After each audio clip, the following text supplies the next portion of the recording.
Hey friends, welcome to another episode of Generation Tech. My name is Ben. Oh, hold on a second. That's better. I thought I had a serious job there for a second. So, our video on how Palpatine would run America was pretty popular. So here's another scenario for you. How would Darth Vader run the United States? Well, let's say an Imperial Star Destroyer somehow drops out of hyperspace in orbit of Earth. They were either using an out-of-space hyperspace lane map, or it was Vader doing GPS impressions or something like that. At the end of the road, turn round. Okay, I'm gonna stop you. The line is at the end of the road, turn right. That is what I said.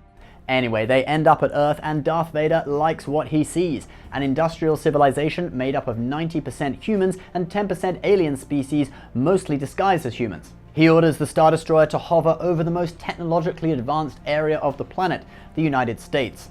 And what do humans always think when massive alien ships turn up and hover over their cities? They look on curiously, as if the aliens are actually coming in peace.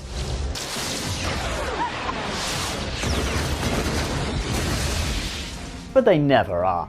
Darth Vader orders an orbital bombardment of key military facilities on the North American continent. The US and NATO allies counterattack with a barrage of nuclear missiles, but the Star Destroyer's shields are too strong compared to the puny 21st century weapons. The US even brings online some satellites equipped with energy beam weapons designed by Nikola Tesla and developed in secret by the CIA, but the Star Destroyer simply unleashes a squadron of TIE fighters to take them out.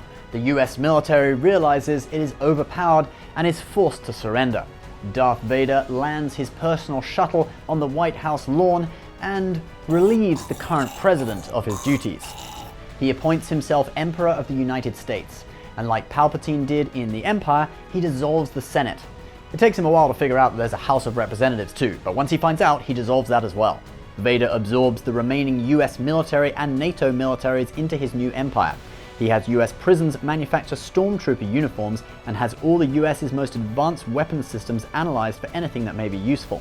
But before long, Vader realizes that he doesn't control the whole Earth. There are a few of the US's enemies that are still holding out against Vader's aggression and are determined to fight to the bitter end. It is now that he starts to look for Force sensitives on Earth. Anyone who's into crystals, meditation, yoga, tai chi, even stage performers who use supernormal powers to perform magic tricks as entertainment. They all get a knock on the door and are invited to be interviewed for a special job. By invited, we mean invited by 5 stormtroopers with blasters. Vader finds a lot of Force sensitives on Earth. It's just that the Earth dwellers called it by different names such as chi, prana, energy, and they'd never really mastered how to use it apart from using it to pull rabbits out of hats. Vader now trains a team of inquisitors led by David Copperfield, who has turned to the dark side. They infiltrate and assassinate leaders and diplomats across the world, allowing Vader to take control of about 90% of the Earth's territory. Vader even joins them on missions sometimes. He's a big fan of the F-22 Raptor and keeps a jet on standby for his personal use. At this time, the US's foes such as China, North Korea and Cuba have all been wiped out, and Russia is fighting for survival.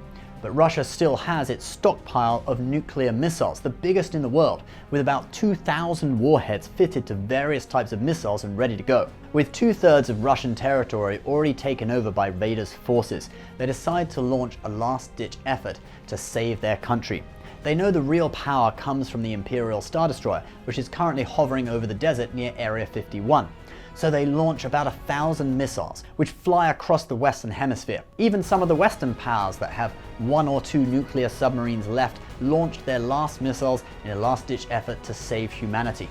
Amazingly, it works. The Star Destroyer's shields are strong, but being hit with around 2,000 nuclear warheads at once proves too much for the ship, and she goes down. Now that the major technological power is gone, that just leaves the Inquisitors and Vader himself.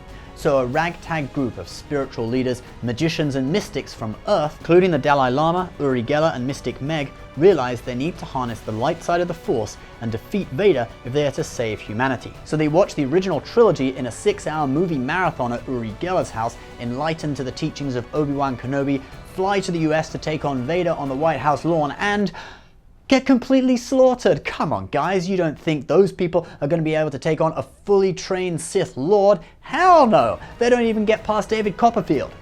But with the major weapon, the Star Destroyer, gone, Vader can only hold on to power by choking people. he has to regularly put down assassination attempts and military coups by groups of US patriots. With the Star Destroyer gone, Vader also has no means of escape. So he brings back the House and the Senate and allows the humans to start making their own laws again, and accepts a demotion to president in order to try and hold on to power. The House immediately votes to impeach President Vader, but he is acquitted by the Senate, just like they did with Bill Clinton. Humans, led by Alex Jones, start to protest the infiltration of the Senate by dark side force users. Vader's approval rating sinks to an all-time low. Sean Hannity and Tucker Carlson are bashing him every night. Even CNN no longer reports positively on President Vader. It comes to a head on Father's Day, when kids all over Earth are giving thanks to their fathers. But Vader realizes he is still alone and has a sudden urge to go back and tell his son Luke, I am your father. before he dies an old and unpopular president on a faraway planet. He knows the humans were building some kind of highly classified interdimensional portal at CERN, Switzerland, but they hadn't cracked the technology yet. Vader uses his knowledge of hyperspace technology to make some alterations and create a kind of single-use hyperspace cannon that would fling one TIE fighter into the hyperspace dimension and would return Vader to a long time ago in a galaxy far, far away. And just like that, Vader is gone and humanity rejoices. The only ones slightly put out by it all are America's senior citizens. Vader had a thing about stopping people dying, so healthcare was really good under Vader. Okay guys, what do you think? What would it be like to live under President Vader? Leave your comments below. As always, please subscribe if you're new, give this video a like, and if you're watching this, you are Generation Tech.